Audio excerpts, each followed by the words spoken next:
Now we see standardization has been an ongoing problem nowadays, like from charging protocols to battery development to more importantly EV safety. So all each one follows the own set of standardization. So we don't have a standard set of protocols that we've been following lately.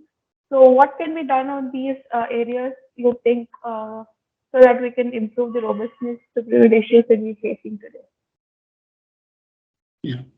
So we are always, I mean, we have an AIC in India, which is the apex body for upgradation of all the standards.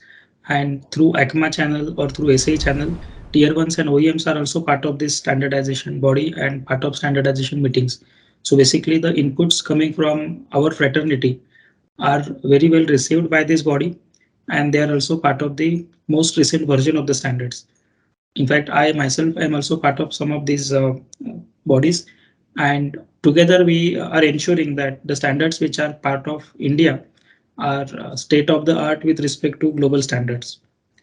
Of course, there is always a scope of improvement, and as I said, uh, regulations are one step behind standards, but that is also maybe a decision which is taken in the wider geopolitical or economical context.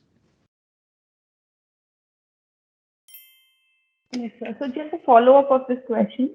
Mhm. So you were talking about the regulations that we have in India.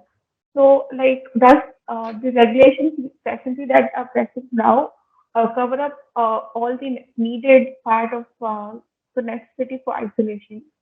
Do we cover Yeah, so everything that is maybe required, or is so the there more scope of something that has to be improved in certain aspects? correct. So maybe I'll go back to my slide number 11. So regulation definitely needs the automotive supplier manufacturer to maintain isolation. And this is a very clear statement in the AIS 038. Now, the question is about whether to have an active or even passive isolation monitoring device which is on board in the vehicle.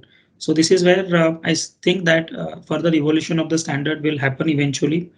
Right now, the standard says that the supplier should be able to demonstrate that the isolation is there either by isolation measurement test, which is part of this regulation, or by showing some calculations.